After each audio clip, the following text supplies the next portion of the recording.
Okay, so dead may be a bit of an overstatement, but over the last several years, the big three companies that made Western gaming have all been bought out or dissected to where they're really not the same companies anymore. Activision now belongs to Microsoft. Most, if not all, of Ubisoft belongs to Tencent, and EA now belongs to the son in law of an angry Oompa Loompa and a Saudi Arabian prince. Yeah, and that is way too good. But it makes me think, how did we get here? Well, a lot of us have seen the writing on the wall for these companies for years. I used to watch Jim Sherling when he was shedding light on these companies. The only thing I really disagreed with them on was capitalism. Capitalism is what's causing this. Capitalism is what's going to end it. Working your employees and creating a stressful work environment where game developers are developing more PTSD than a soldier on a battlefield may make you money in the short term. However, it will be disastrous in the long term. The word's going to get out. You're not going to hire new people who have any options available. If they're good at their job of making games, they won't work for you. And then they turn to the customer and try to nickel and dime them with super duper ultra deluxe packs and roadmaps. Now, roadmaps are great for office software, not so much for gaming, for they're rarely fulfilled. And then nickel and dimed us with even more microtransactions, and with digital storefronts even taking games away that they no longer wanted you to play because they wanted us to buy their new crap, even if the games that were being discontinued and taken out of people's accounts were single-player games. And again, you can't keep doing that because eventually the customer's going to put on that you only care about their money and not giving them a good product and not living up to your end of the bargain. And they threw both their employees and customers under the bus to go after the investors. Now, there's nothing wrong with being an investor. Chances are, most people in their lives will be both a customer, an employee, and an investor. You got a 401k, a bank account, a mutual fund, then congrats, you're invested in something. Problem is, investors are fair weather friends when it comes to the public stock market, whether they're individuals or professional banks. Why? Especially the mutual funds have to show on a daily basis they are performing for their customers, which are the people who are investing in. They don't have 5 years to wait so that you can get things up and running and really moving. You have to perform every day in order to get these people money. Hence, the constant yearning on these companies to become bigger and more profitable. And again, you can only milk your customers and talent so long before they burn out. And once they're burned out, it's hard to get them back. And then your investors are going to be gone, leaving you with nothing. And I think that's what's happened here to these three companies. So let's look back at what went wrong with them. And it's not the first time an investor got in the way of people making games, where too many cooks who didn't know what they're doing threw money and destroyed the gaming industry. It's what caused it. Some Atari programmers went to their new corporate overlords and asked if they could find a way to get credits on their games, and the corporate overlords at Atari told them they were as replaceable as the chips on the cart. This led, ironically, to the creation of Activision. Then to unlicensed third-party games flooding the market, and because the corporate masters didn't understand gaming just profit, they had Atari spending money on doing things like making a video game version of the Rubik's Cube. It was shit. For those of you who are saying that E.T. crashed the market, no. E.T. was the straw that broke the camel's back. It's kind of like saying Concorde could crash the market today. Only after the market sustained heavy blows already would one game's failure destroy the whole market. Anyways, let's take a quick look at what happened to the big three and where I think they're going and where they're at. So let's start off with Activision.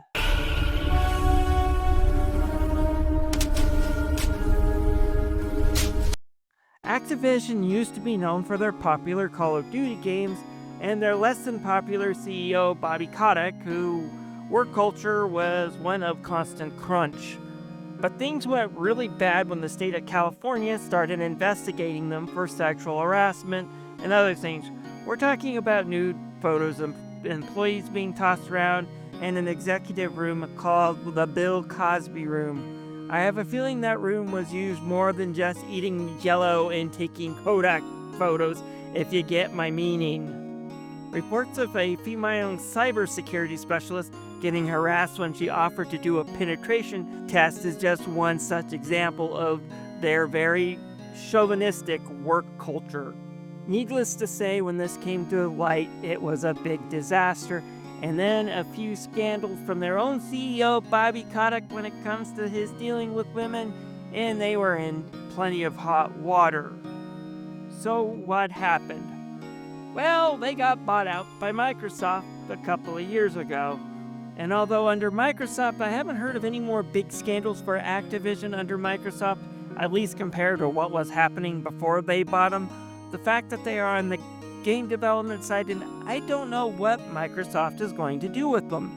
25 years ago, it made sense for Microsoft to have a games console and a game division. Now, not so much. Game consoles and PC are pretty much one and the same. I can get most Xbox games on Steam, and their whole company seems to want to invest in AI for work environments and cloud environments. So what's going to happen to them under Microsoft, only time will tell, but I wouldn't be too surprised if they're either shut down or sold just so Microsoft can get rid of the Xbox division if it comes to that. And some of their recent changes with the Game Pass makes me wonder if Microsoft isn't trying to divest themselves from gaming.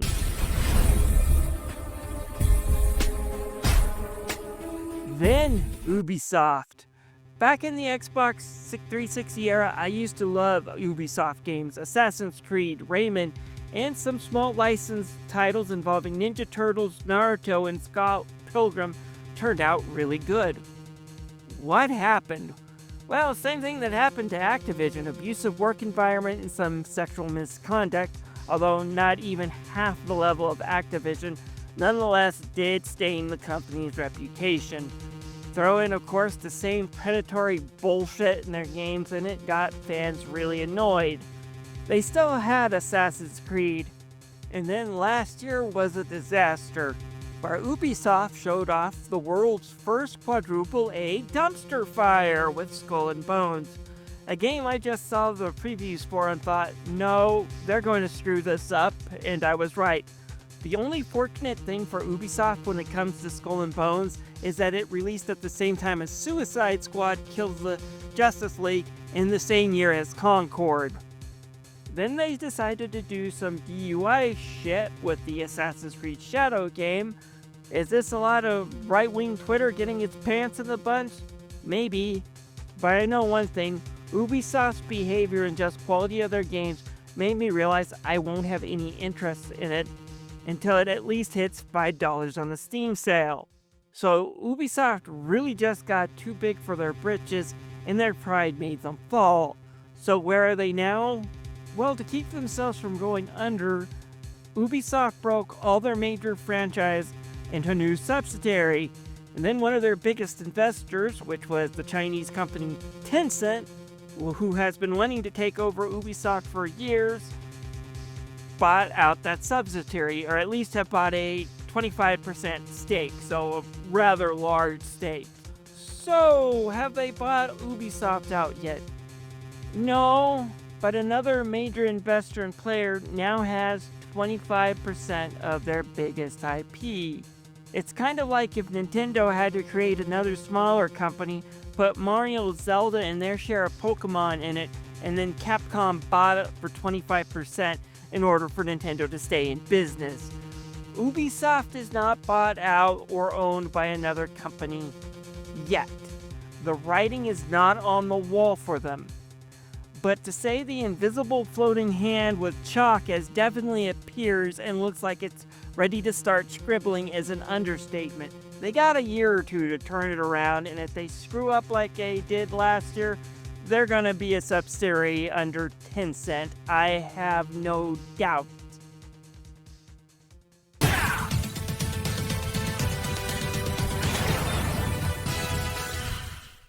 Finally, the big one this week, EA, Electronic Arts. If the news that broke last week of them being acquired by a private equity firm that was run by Donald Trump's son-in-law and a Saudi prince broke 30 years ago, there wouldn't be enough buckets to hold the tears and grief gamers would have.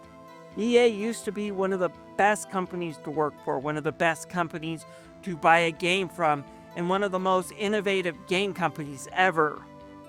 Now the only reason why they haven't folded sooner is probably because the monopoly they have with Madden.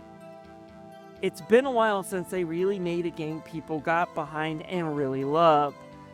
They're now known for having buggy games that try to squeeze players dry with loot boxes, trying to force everything into their proprietary Frostbite engine, even if it doesn't really work with that engine. And, oh yeah, to no one's surprise, rampant reports of abuse.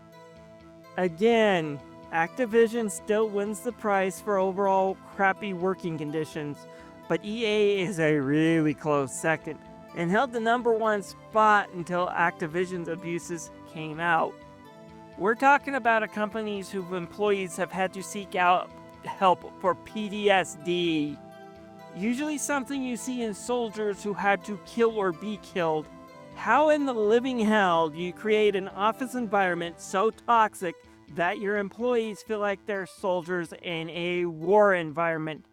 That takes some maliciousness. Throwing in getting an exclusive license for Star Wars and mucking that up more than Disney.